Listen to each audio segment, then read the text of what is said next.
Your e-mountain bike can have a pretty hard time out there on the trails. So today, I'm going to be running through a top to bottom inspection of all the parts you should be keeping an eye on your e-mountain bike. Kind of like a mini health check.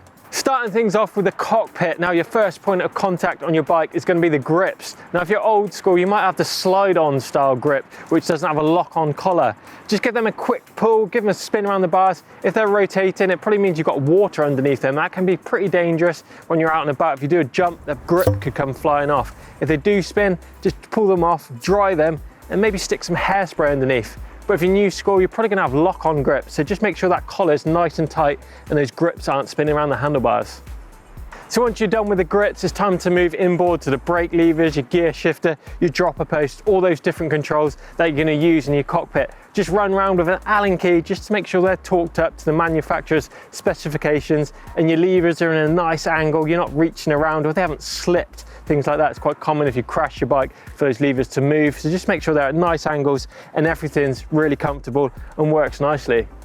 Last one for the cockpit is just checking that the faceplate of the stem is nice and tight, not creating a creak every time you go to do a climb. Because if there's any dirt or a bit of looseness in this clamp, it means that your bar is going to be creak every time. So just get on the end of the bars, give it a quick push down. If it's creaking, take it apart, lube it up. Moving on from the cockpit, the next bit of the bike you might want to inspect is the headset. Now just pull on the back brake, lift the bars up, should be nice and smooth running. Drop it down, pull the front brake on and give it a rock back and forward. There might be a little bit of movement in this upper headset cup. If that's the case, then you just undo the two stem bolts, preload the headset, and that should take that knocking away. Should be nice and smooth with no movement. So moving on down to the front of the bike, you've got the front suspension fork. Now it's a really good idea just to check your stanchions for any damage or any chips, any little grooves in there that could cause a bit of wear to the seals and further damage the fork. Talking to seals, it's worth checking them as well for damage and any build up of crud around those as well. Just check the outer of the fork for any damage and the fork crown and the fork brace as well, just to check there isn't any cracks or any dubious marks going on down there. At the bottom of the fork, you've got the fork axle. Now you need to check this is nice and tight. And if you haven't removed the axle out of your wheel for a long time, it's worth pulling the axle out, putting a bit of grease on there just to stop it rusting away and getting stuck in the fork. As we're at the front of the bike, it's worth checking that front brake out whilst you're down here as well. Turn it around, take a look at the back of the brake caliper, see how much meat you've got on those brake pads left. It's also worth checking that the brake isn't rubbing as well. So just pick the front of the bike up, give the wheel a spin, just make sure that brake isn't doing any rubbing as well. Also check the brake rotor bolts are nice and tight as well. Really good way of picking that up is to hold the front brake and pull the front wheel back and forward. Therefore you should see if there's any movement in that disc, and that denotes that the rotor bolts are going to be loose. So just crank them up once again to that manufacturer's specifications. Whilst I'm at the front end of the bike, I like to give the wheel a quick spin. Just run my fingers around the spokes just to make sure there isn't any excessively loose spokes. Also inspect the sidewall of the rim to make sure there's any dents or cracks, things like that. Take a look at the tyre as well, any splits in the sidewall or in the tread could lead to a puncture further down the line.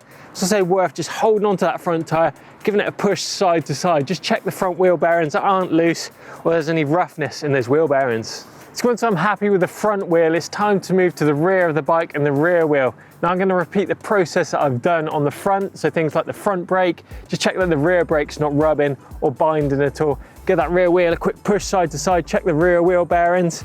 But things that are going to be different, it's going to be rear wheel axle, just check that that is nice and tight. Again, if you haven't lubed it recently, whip it out of the bike, put a bit of grease on there. On the back wheel, you've got the speed magnet for the receiver on the back wheel as well. Just check that's in the right location and that's nice and tight. One last thing is the free hub body. Just check that that's clicking away nice and loud. If it's silent, it could mean that the pulls are sticking down on the back wheel, meaning that free wheel could fail at any time, meaning the cassette's just going to spin around the wheel without any drive. One last thing to do on your wheels and tyres is to check your tubeless tyre sealant levels. Now, there's a couple of ways of doing this. You can whip the wheel out of the bike and give it a slosh round by your ear. You should hear that sealant moving around in the tyre. Alternatively, you can always pop the bead off the rim, take a look inside the tyre, just make sure that there's some sealant in there because it does dry out, particularly in those warmer climates. If there's no sealant in there, you're not going to be fixing any punctures, so just keep on top of that tubeless sealant. Then it's time to take a look at the drivetrain on your bike. First up, take a look at the chain. Just backpedal it around, inspect every single link and side plate just to make sure there isn't any damage going on or any twisted plates. Then I like to take a look at the cassette, just make sure that's nice and clean. There's no debris caught up in any of the cogs. Then moving down onto the rear mech, just check those jockey wheels aren't excessively worn or any crud building up in there. Check the clutch is on your rear mech if you've got a Shimano one, and just check that the rear mech is sitting nice and straight to the cassette. If it's bent, you're going to experience bad shifting. Then I move onto the front of the bike, to check the chainring bolts, the crank arm bolts, and lastly, just check that the pedals are done up nice and tight too. After I checked out the drivetrain, I take a look at the motor, just make sure all those motor bolts are torqued up nice and tight, again to the manufacturer's specifications. Just check those outer plates on the motor as well, just check the outer cover isn't damaged or cracked or any water is going to get into that. Then it's time to move up to the rear shock. Again, check that for damage, any leaks, and just check that all those adjustments actually work. It's vitally important to check sag as well. If you're running air suspension, it's going to start sagging over time. So keep that pressure topped up. Just make sure you're not running too much or too little sag. Moving up from the rear shock, I like to take a look at my dropper post. First up, just check that the function is working nice. So it's going to go up and down nice and easy.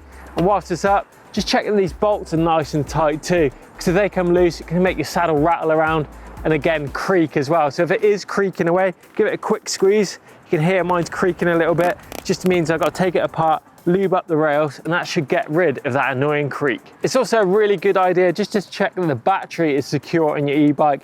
If you've got a lock on there, just check the battery's firmly clicked into place, or if you've got a bolt holding it in there, just check that's nice and torqued up too.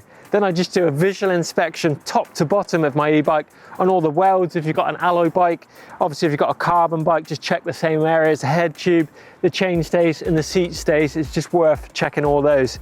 Then I just go top to bottom on every single bolt that I've got all over the bike, linkage plates, shock mounts, bar, stem, you name it. I just run an Allen key around in there just to make sure it's all nice and snug. But if you do all of that, I guarantee your e-bike should be running nice and sweet. If you want to stick around and check out another video, check out e-bike noises. That one's playing down here. Just some comments in the box below about all those little things you do before you go out for a ride, how you keep your e-bike running sweet. If you've enjoyed this video, give us a thumbs up and don't forget to hit the globe in the middle of the screen to subscribe to EMBN.